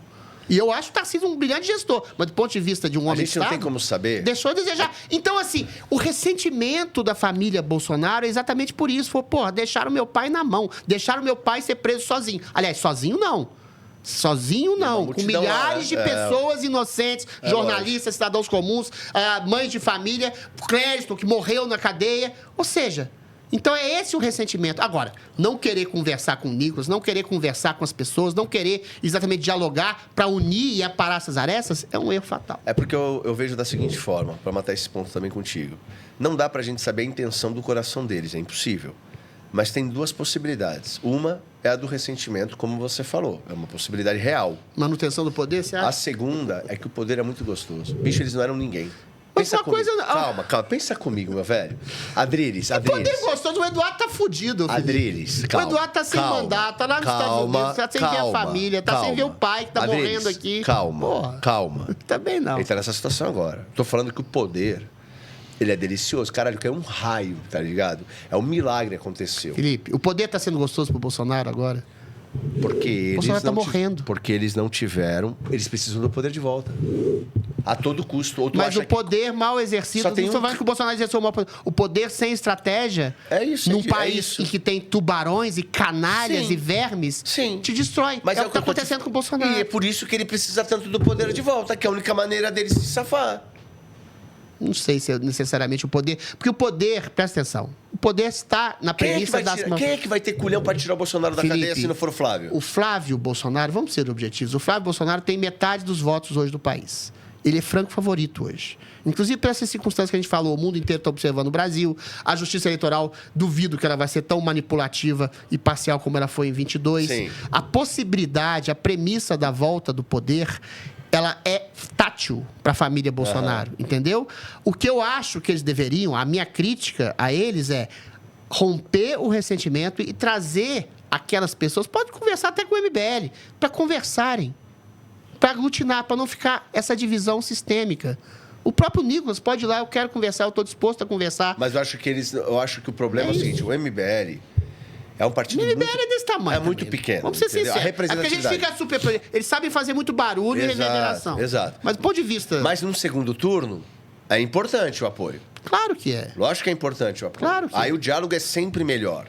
Só que é uma situação tão complicada... Poderia se antecipar. Mas sabe por quê? No segundo turno o diálogo é melhor. Mas eu tenho certeza que durante os 6 meses da campanha, o doutor Renan Santos vai ficar falando que o Flávio é rachador, que é ladrão, é filho da puta. Exato. Aí é foda. Aí depois querer apoiar é difícil, né, cara? E é o que eu falo, eles atacam tanto que é difícil abrir diálogo. Pois é. Muito difícil abrir diálogo. Pois é. E a direita mas assim, tem uma isso. coisa que eu concordo.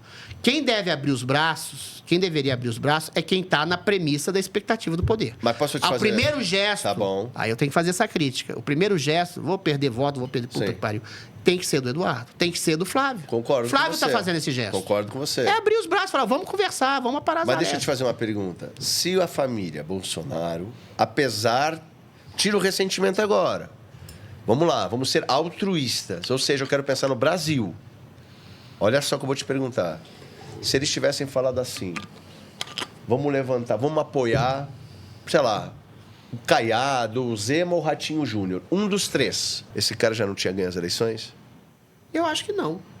Eu, se eu Não, fosse a família tá. Bolsonaro, não teria apoiado nenhum desses três. Peraí, Badri. O Zema, talvez até um pouco menos.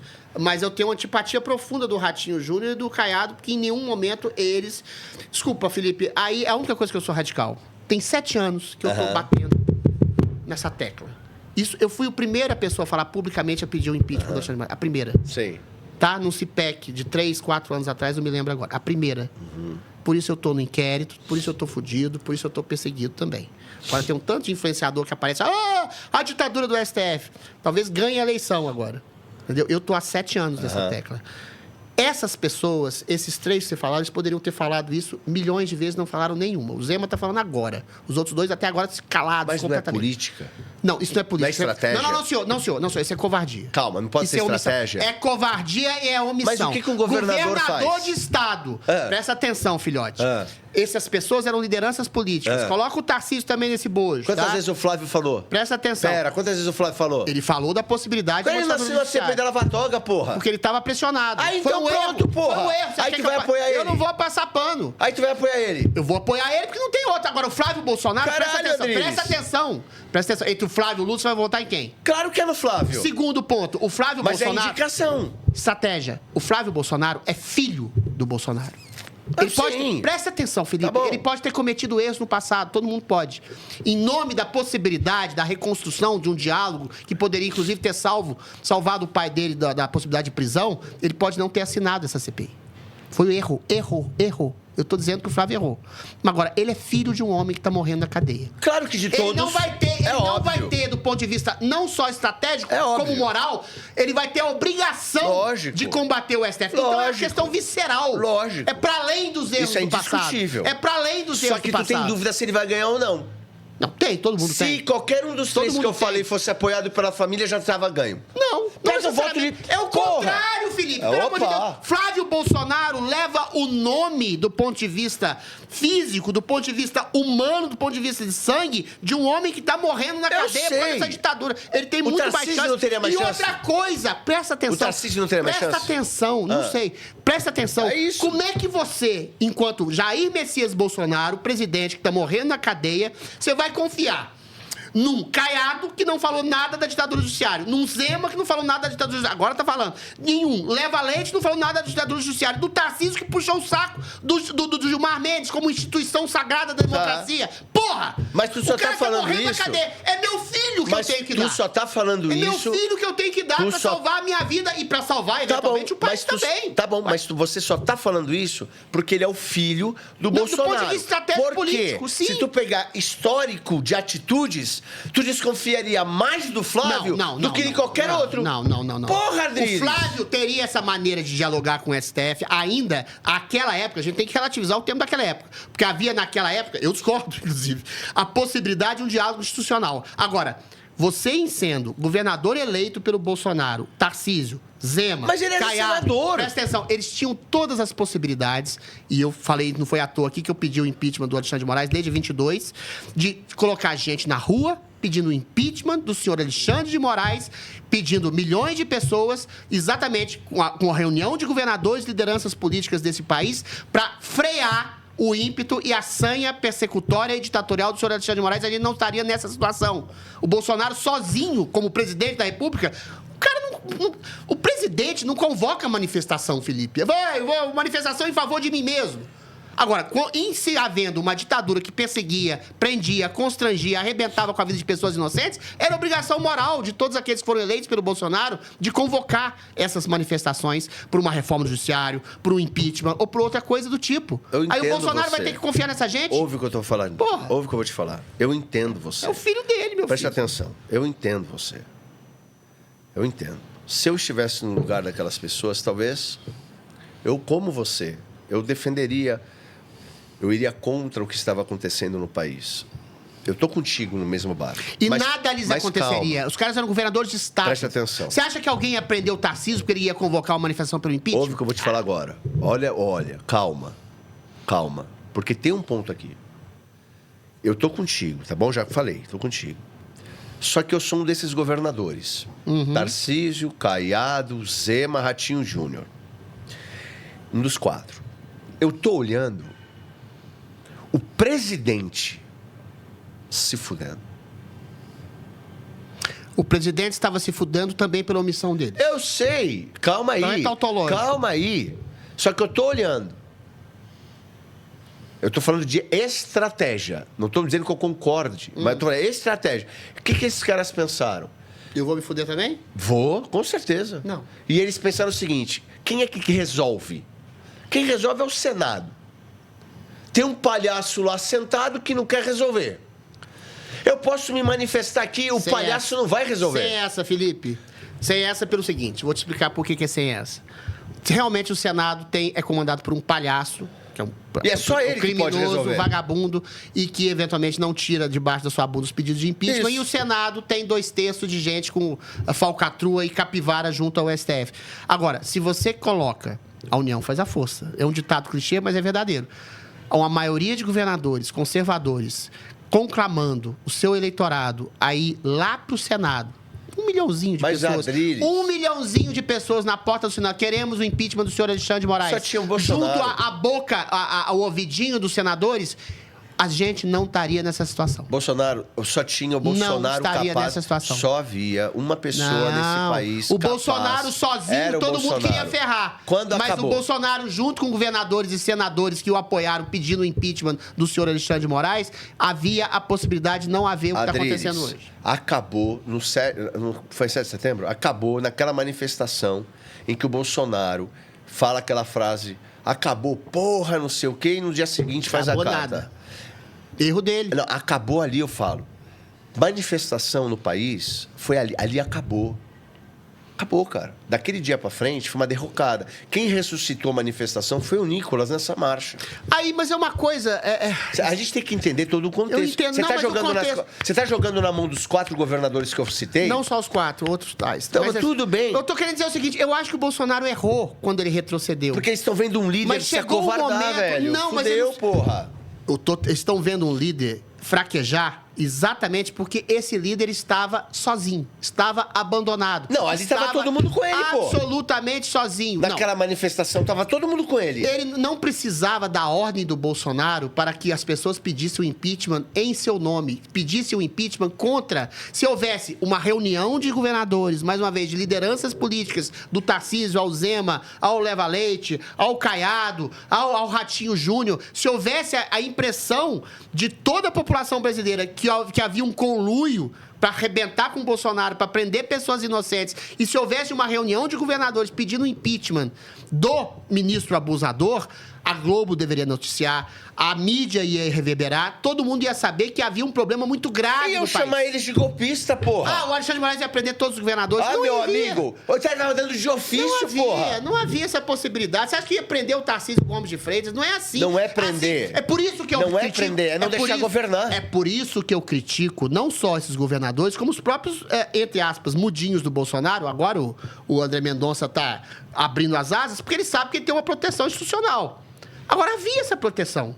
Se o André Mendonça e o Nunes Marques dissessem na cara do Alexandre de Moraes, você é um ditador e abusador, nada lhes aconteceria. Se o Tarcísio dissesse, Alexandre de Moraes é um ditador, abusador, nada lhe aconteceria. Se vários governadores dissessem, se ministros do Supremo dissessem, você é um ditador abusador, nada lhes aconteceria. Então, o Bolsonaro, sim, ele fraquejou em determinados momentos, teve uma estratégia de pirro nesse sentido, mas ele se sentiu abandonado. Talvez por esse abandono, ele tenha retrocedido. Ele não sentiu a força necessária de apoio que ele poderia ter tido. Mas, Adriles, como ele gostaria de querer ter apoio se ele faz a cartinha no dia seguinte pro próprio Alexandre de Moraes, porque cara? Ele não sentiu o apoio suficiente. Mas estava todo mundo com ele naquela manifestação. Foi ele que fez a cartinha. Não sei. O que queria fazer daqui por diante? Mandar prender o Alexandre de Moraes? Porra, é o que tinha que ter feito na época do Ramagem. O presidente tem limitações. Não, na época dos Ramagem ele deveria ter não cumprido a ordem do Alexandre de Moraes. Cadê o cabo e o soldado? Entendeu?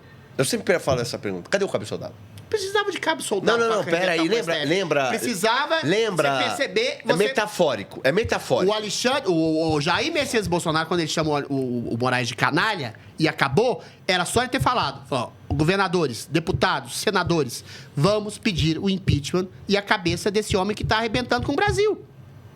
Eu não sei se ele chegou a falar isso. E por que tu acha que no dia seguinte Eu não sei se ele chegou a falar isso. Sim, tudo bem, mas ele pode ter recebido um não vertiginoso ou um silêncio vertiginoso. Porque ele ficou com medo. E medo por falta de apoio. Não estou justificando. Eu estou dizendo que ele deve ter sentido medo. Não sei porque ele não teve apoio ou porque ele teve o silêncio como resposta, como ele não sentiu o apoio suficiente. O Michel Temer chegou para ele, péssimo conselheiro, né? Falou, você quer que eu apazigue os ânimos? A gente pode estabelecer um novo princípio de diálogo. Mais uma vez, Bolsonaro errou, mas se ele errou por confiar excessivamente nas instituições. Por confiar em um leão da qual a cabeça dele estava na boca. Eu entendo você, mas ele juro, errou pelas virtudes dele, cara. Eu entendo você, mas ele errou pelas virtudes, mas errou pelas virtudes. Mas beleza. Mas a pergunta que eu te fiz era legítima. A gente não sabe exatamente o que está, obviamente, é impossível. A intencionalidade da família pode ser ressentimento. Eu acho que é ressentimento. Pode ser a necessidade do poder, e tudo bem. Tá tudo bem aqui, eu não estou criticando, tá tudo bem. Agora, qualquer outra pessoa que viesse no lugar do Flávio teria mais chance. Não. O próprio Tarcísio é um. Eu não acho. Se eu fosse Jair Messias Bolsonaro, eu tenho um filho, chama-se Flávio Bolsonaro, que é o mais moderado dos três. O problema é a crítica ao histórico político do Flávio, porra. Felipe, presta atenção. Isso é muito sério, Adriles. Presta atenção, Felipe. Eu estou morrendo na cadeia. Eu sou o ex-presidente da República que está sendo torturado na cadeia. Tu só acredita que ele vai bater de frente com o STF? Sabe por quê? Porque é o pai dele. Também. Porque ele nunca fez isso. Também. Fala a verdade. Talvez. Não é verdade? E daí? Não, mas se ele bate de frente com o STF, eu não vou querer saber das motivações psicossociais políticas do Flávio Bolsonaro. Eu quero um presidente que bata de frente com o autoritarismo do STF e se sinta apto para isso. Entre o Tarcísio e entre o Flávio, em sendo o Messias Bolsonaro, eu escolheria Flávio. Primeiro, porque é meu filho, que eu sei que vai me proteger e proteger toda a nação concomitantemente a mim. O Tarcísio elogiou o STF. O Tarcísio não disse um pio em relação à ditadura do STF. Ele já falou isso pra mim. Eu não faço isso, Adriles, porque meu governo é travado pelo STF. Se ele chamasse outros governadores para bater no STF, eu duvido que o STF ia travar todos os governos do país. Então, em sendo o Bolsonaro com um filho que pode protegê-lo e proteger a nação, e um Tarcísio ou qualquer outro governador que não se manifestou frente à ditadura do STF, eu escolheria o Flávio Bolsonaro. Não, entendo. É o que eu te falei. Teu pensamento ele tem uma lógica muito boa, mas essa lógica só faz sentido porque é o pai dele. Mas se você olhasse todo o histórico, não faria sentido nenhum. Chegou um ápice. A tua lógica faz sentido que é o pai dele. Havia a premissa de uma ditadura. Eu, radical, pedia o impeachment do Alexandre de Moraes. Ele, Flávio Bolsonaro, filho do presidente da República, ainda tentava um diálogo institucional com aqueles que estavam devorando a República. Naquele momento, a gente tem que relativizar. Hoje, o Felipe, ainda que seja motivado, sobretudo, pela iminente morte do pai, o Flávio Bolsonaro, ele tem condições, tem a Globo, tem a grande mídia, tem todo mundo percebendo o absurdo de que envolve corrupção, perseguição, censura, ditadura. Hoje ele tem condições mais favoráveis de se contrapor ao STF.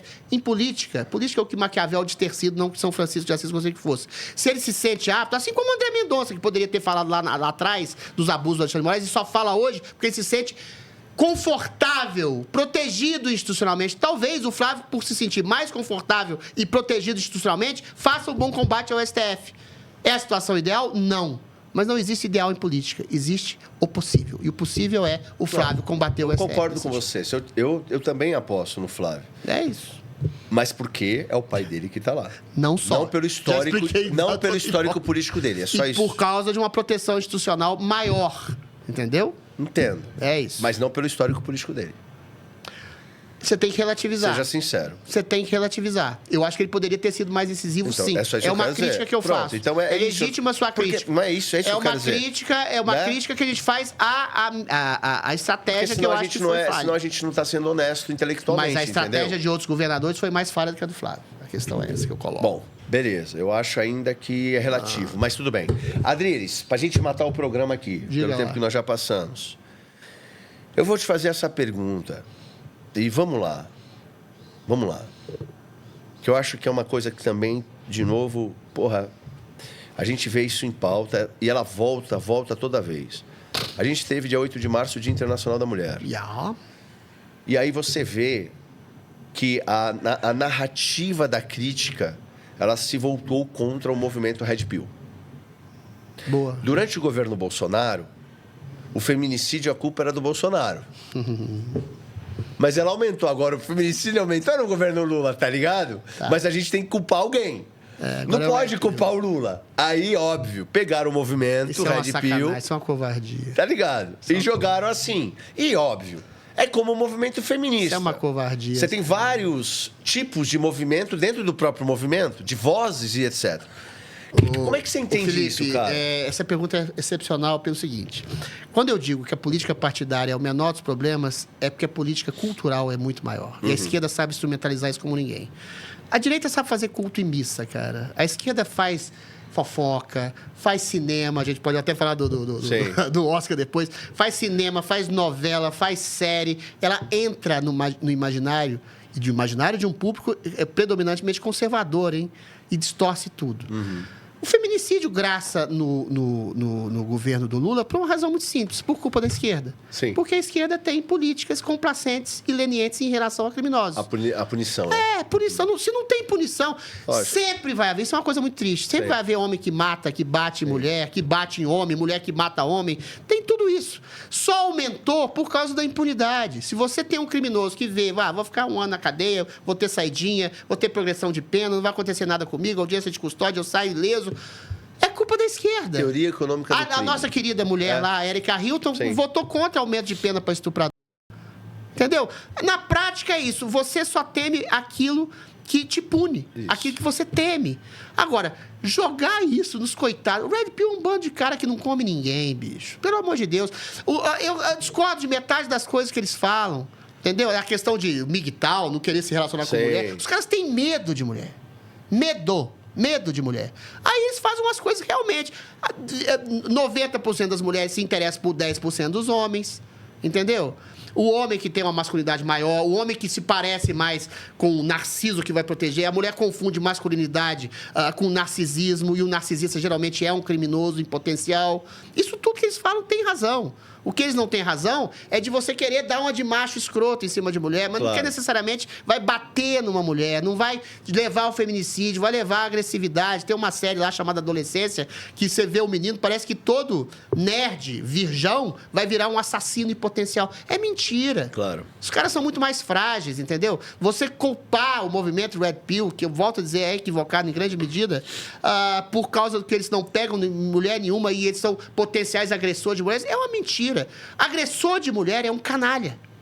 A imensa maioria da população masculina e população total brasileira é ordeira, é familiar, cuida das suas famílias, cuida das suas mulheres. Às vezes os caras apanham de mulher, apanha calado, entendeu? Porque tem medo É por isso que dizer processo. que todo homem se estupra em potencial é um absurdo. Aí esses crimes... Porra, isso é absurdo, essa frase. Isso é absurdo, não, tá isso é ligado? criminoso. É lógico que é. Isso é criminoso. Porra, olha a maioria da população brasileira, os homens. É criminoso. Cuidam das mulheres, porra. É criminoso. Óbvio. É um crime do feminismo. É um crime do óbvio. feminismo. Você pega a exceção e você transforma em regra. E ninguém critica essa Sempre frase. vai haver criminoso. Agora, se os criminosos têm maior liberdade de cometer crimes, no caso de uma política complacente, leniente em relação ao crime, que é uma política progressista, Sim. os criminosos vão cometer mais crimes. Agora, dizer que o brasileiro, parem de nos matar, homens, vocês todos são potenciais estupradores, abusadores, é uma sordidez que separa os homens das mulheres, Claro. que transformam... E aí é um caldo mefistofélico, que é o seguinte, você transforma potencialmente algumas mulheres que têm desvio de caráter em potenciais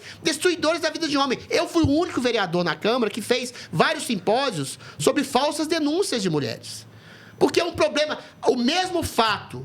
que é a política progressista e complacente ao crime, que arrebenta com a vida de algumas mulheres que se sentem desamparadas pela lei, de homens que eventualmente batem e agridem e matam mulheres, é a mesma lei que eventualmente vai desacreditar, a mesma lei, a mesma cultura que vai desacreditar em falsas denúncias, em verdadeiras denúncias de mulheres, porque um monte de mulheres também, é outro lado da questão, eu conheço delegados que falam, Adriles, 8 das 10 denúncias que aqui passam nessa delegacia são mentira. Vários passaram por E aqui. é tudo culpa da esquerda. Todo mundo fala isso. É tudo culpa da esquerda. É isso aí. Alimenta a falsa denúncia e alimenta a soltura de criminosos que batem em mulher. Aí vão culpar os Red Pills.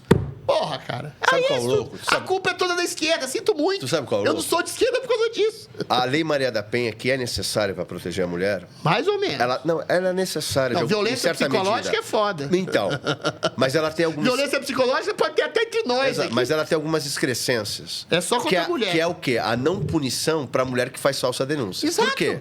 A mulher que está Todas sofrendo... as mulheres são boas e todos os homens são maus? A mulher que está sofrendo, ela faz a denúncia. O cara que realmente bate nela lá, o criminoso, ele pega lá o papel da medida protetiva, ele rasga. Porque ele é criminoso. E ele vai lá matar a mulher dele. Lá, vai lá. Agora, a mulher perversa, que faz a falsa acusação, ela está fazendo falsa acusação, o cara é inocente. Amparada na lei. Aí o cara, como o cara é inocente, ele não é criminoso. Só que você destrói a vida e a reputação do cara. Exato. O criminoso já tem a e não tem reputação punição destruída pra também. Exatamente. E é tudo culpa de política progressista. Exatamente. O que você está pegando é exatamente isso. Aí a gente já fecha essa entrevista se quiser. A política cultural da esquerda é perfeita e ela é diabólica, porque ela piora a vida de todo mundo, inclusive dela mesma. Essa que é a burrice moral do capeta que não sabe que é a falta de amor que faz que se volta contra ele mesmo. Entendeu? A gente acabou de ver lá o Wagner Moura fazendo uma ampla e restrita campanha de demonização do Bolsonaro, que está morrendo na cadeia, e de glorificação do quê? De uma ditadura que a gente vive hoje. Os caras fazem, estou falando do filme só inclusive que é muito ruim, O Agente Secreto, o outro era melhorzinho, Ainda Estou Aqui. Os caras fazem dezenas, centenas de filmes sobre a ditadura militar. Olha só como é que eles são capciosos. Para o quê? Para justificar a ditadura que tem hoje. Olha, aquela ditadura que tinha nos anos 70, o Bolsonaro queria resgatar. A gente prendeu o Bolsonaro, a gente arrebentou com a vida de mulheres, com batons e bíblias na mão, para impedir que aquela ditadura seja feita.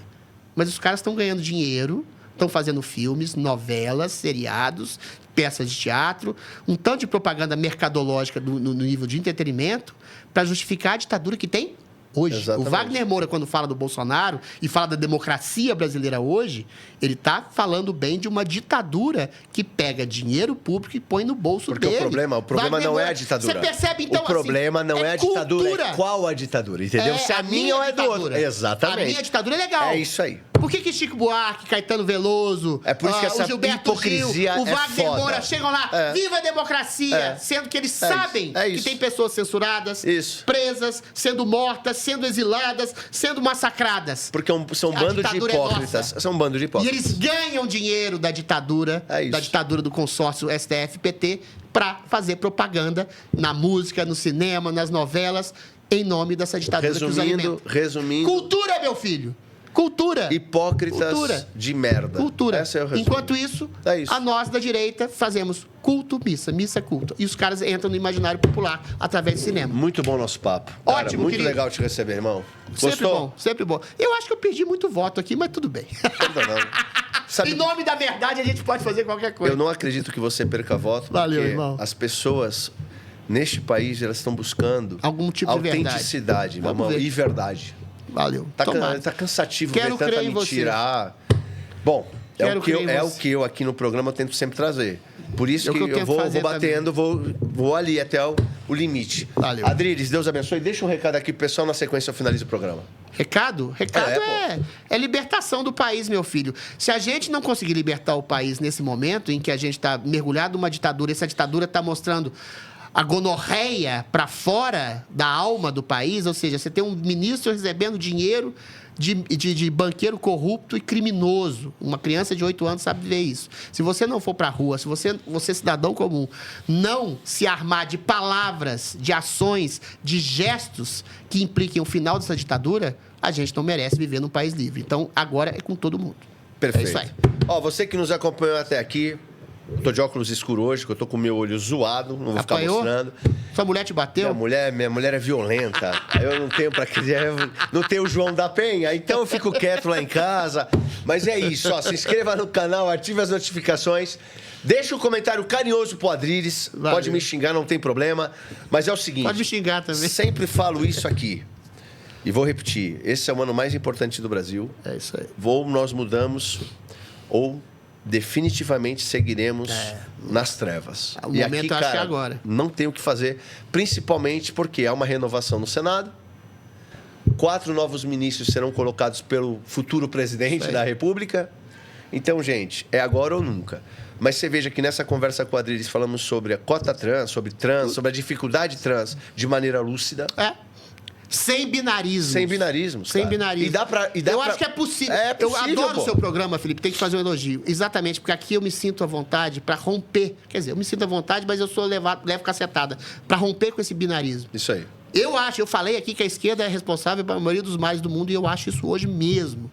Mas você não estabelecer uma crítica mais profunda à política e à cultura como um todo no país, é você ceder ao binarismo Perfeito. que separa e arrebenta o país. É isso aí. E aí, você que é de direita, que vê o programa, tenha bom senso para também admitir e não cometer o mesmo erro da galera que você critica, de não se criticar e olhar e falar, caramba, realmente, tem pessoas sofrendo e nós estamos fechando os olhos para elas porque temos, sei lá, preconceito religioso e moral. Ou sexual. Porra, pelo amor de Deus.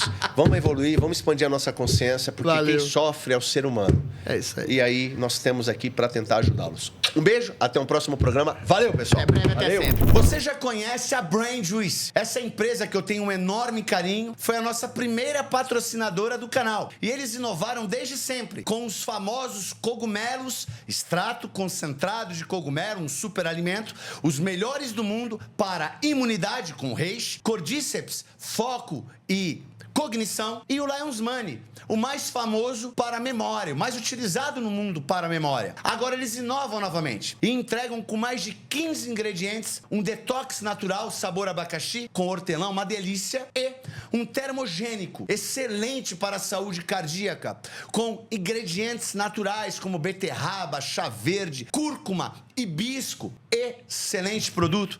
Eu confio na Brain Juice. Entre no site deles, digite lá o cupom IRON10, ganhe seu desconto e tenha suplementação de verdade.